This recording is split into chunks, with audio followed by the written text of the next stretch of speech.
At its peak, the Roman Empire seemed unstoppable. It was one of the largest empires the world had ever seen. Its armies defeated every major rival. Its administration ruled lands stretching from Egypt to Spain, from Britain to Mesopotamia. At the time, Rome looked eternal. Today, it's history. So what went wrong? Was Rome defeated by a stronger enemy? Did it collapse under its own weight? Or was it torn apart from the inside? The truth is more complex. Rome didn't fall overnight. It declined slowly, over centuries. To understand the end, we need to go back to the beginning, before Rome was an empire at all. Originally, Rome was a republic. It had replaced a weak monarchy, but over time the system struggled to deliver unity and stability. Many Romans began calling for strong leadership. One man answered that call: Julius Caesar. In the mid-1st century BCE, Caesar was named dictator for life. He centralized power, won major military campaigns, and became incredibly popular. Rome's elites quickly realized he had no intention of stepping down. They assassinated him, hoping to save the Republic. Instead, they destroyed it. Civil wars followed, and eventually Caesar's adopted son, Octavian, emerged victorious. He conquered Egypt, ended its Hellenistic era, and returned to Rome more powerful than anyone before him. The Senate gave him the title Augustus. Rome's first emperor was born. From that moment on, Rome was no longer a republic. It was a monarchy in all but name. The empire expanded rapidly. Italy remained the center, but distant territories were organized into provinces, ruled by governors with enormous autonomy. As long as taxes were paid and rebellions avoided, Rome largely looked the other way. For a time, the system worked. The next 2 centuries became known as the Pax Romana, a long period of relative peace and stability. But beneath the surface, tensions were growing. In the 1st century CE, religious conflict began to emerge. Rome followed a polytheistic system centered on gods like Jupiter, deeply tied to Greek mythology. Then Christianity appeared. Born from the teachings of Jesus and shaped by persecution, it challenged Roman authority. Rome tried to suppress it. It failed. The real trouble began in 177 CE, with the rise of Emperor Commodus. He took power at just 15 years old. His rule was erratic, violent, and driven by ego. He fought as a gladiator, ruled through fear, and built a cult of personality.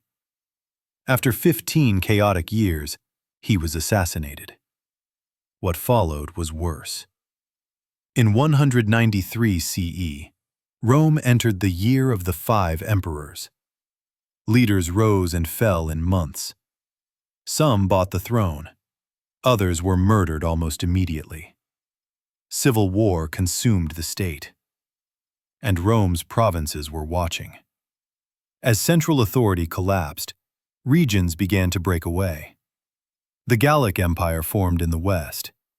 In the east, Queen Zenobia established the Palmyrene Empire, seizing Egypt and the eastern Mediterranean. Rome faced its greatest crisis yet. But this chaos would force change. The 3rd century brought reformers. Emperor Aurelian reunited the empire, defeated breakaway states, reinforced Rome's defenses, and stabilized the economy, all in just 5 years. Diocletian followed. He reorganized administration, strengthened control over provinces, and became the first emperor to voluntarily step down. Then came Constantine the Great.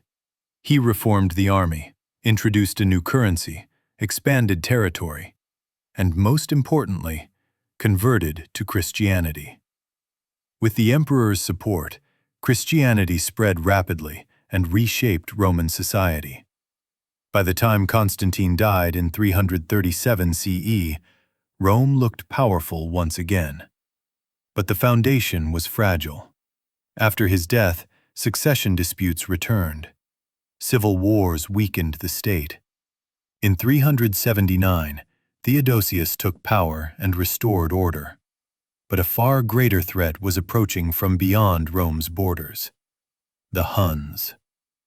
Their expansion across Eastern Europe forced Gothic tribes to flee toward Roman territory. This was a massive refugee crisis. Properly managed, it could have strengthened Rome.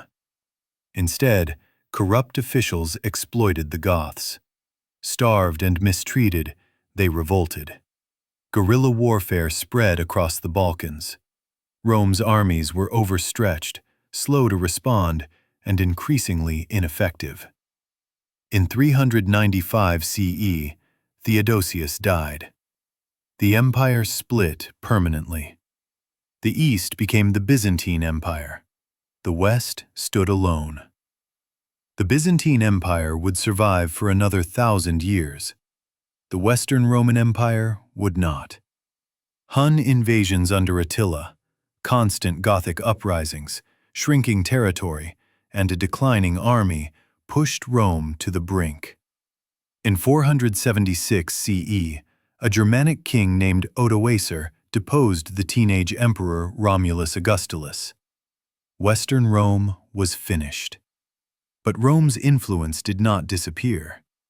The Roman Catholic Church endured. Over the next millennium, it became Europe's most powerful institution. Kings answered to it.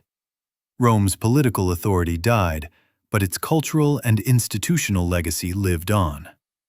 So why did Rome fall? Not because of one mistake, but many. A collapsing military, unstable leadership, economic strain, overexpansion, and one fatal failure: mishandling the Goths. Rome neither expelled them nor integrated them. It exploited them instead, creating resentment, rebellion, and endless internal conflict. Rome didn't fall in a single moment. It slowly unraveled. And history offers a clear lesson. No empire collapses from one blow. It collapses from repeated failures to adapt.